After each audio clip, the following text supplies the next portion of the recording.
رات بہت خاموش تھی، اتنی خاموش کہ پلیٹ فارم پر کھڑے ہو کر اپنی سانسوں کی آواز بھی اجنبی لگ رہی تھی۔ نہ کوئی مسافر، نہ کوئی اعلان، نہ ہی دور کہیں شہر کی ہلچل، صرف ایک پرانی سی ٹرین کھڑی تھی جس کے دروازے کھلے تھے، جیسے کسی کا انتظار کر رہے ہو۔ آرو نے اپنی گھڑی دیکھی، مگر وقت جیسے رک سا گیا تھا۔ سیکنڈ کی سوئی کئی لمحوں سے ایک ہی جگہ ٹھہری ہوئی تھی۔ اسی لمحے اس کی نظر مایا پر پڑی، جو پلیٹ فارم کے دوسرے سرے پر کھڑی ٹرین کو اس طرح گھور رہی تھی جیسے ٹرین بھی اسے دیکھ رہی ہو۔ دونوں کی نظریں ملی، مگر کسی نے کچھ نہ کہا۔ ایک انجانی گھبراہٹ کے ساتھ دونوں نے ٹرین میں قدم رکھ دیا۔ دروازے بند ہوتے ہی ٹرین ہلکی سی آواز کے ساتھ چل پڑی۔ اندر کی روشنیاں ٹمٹما رہی تھی، جیسے سانس لے رہی ہوں۔ نشستیں خالی تھیں، صاف ستھری، مگر ان میں ایک عجیب سی ٹھنڈک تھی جو ہڈیوں تک اترتی محسوس ہو رہی تھی۔ نہ کوئی کنڈکٹر تھا، نہ کوئی نقشہ، نہ ہی کسی اسٹیشن کا نام۔ کچھ دیر بعد آرو نے خاموشی توڑی اور پوچھا کہ وہ کس اسٹیشن پر اترنے والی ہے۔ مایا نے الجھن میں کہا کہ اسے یاد ہی نہیں کہ وہ اس ٹرین میں کیوں سوار ہوئی تھی۔ اچانک سامنے ایک اسٹیشن نظر آیا۔ آرو کے دل میں سکون کی لہر دوڑ گئی، مگر وہ لہر اسی لمحے ٹوٹ گئی جب ٹرین وہاں رکے بغیر گزر گئی۔ آرو نے دروازوں کے بٹن دبائے، مگر کوئی رد عمل نہ ہوا۔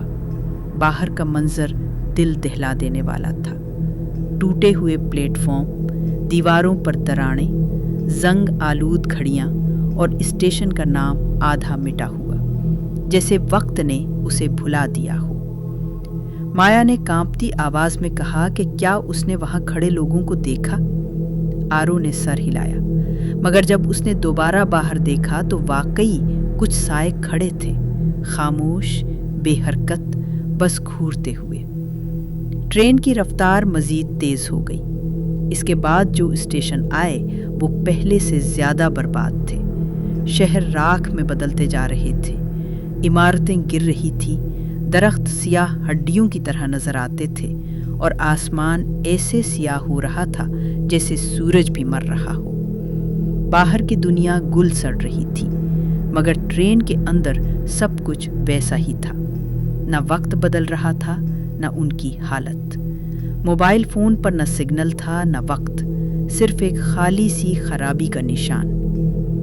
مایا آہستہ سے بولی کہ یہ ٹرین جگہوں سے نہیں گزر رہی، بلکہ ان کے انجام سے گزر رہی ہے۔ آرو کے سینے میں ایک بوجھ سا آ بیٹھا۔ اس نے پوچھا کہ پھر یہ ٹرین جا کہاں رہی ہے؟ جواب میں صرف خاموشی ملی۔ اچانک اسپیکر میں خرخراہٹ ہوئی اور ایک بگڑی ہوئی آواز گونجی کہ آخری مسافروں کی نشاندہی ہو گئی ہے۔ مایا گھبرا کر کھڑی ہو گئی اور پوچھا کہ آخری مسافر کون؟ آواز نے کہا کہ یہ ٹرین نہ زندہ لوگوں کو لے جاتی ہے، نہ مردہ لوگوں کو، بلکہ انہیں لے جاتی ہے جو کبھی پہنچنے کے لیے بنے ہی نہیں تھے۔ اسی لمحے آرو کو سب یاد آ گیا۔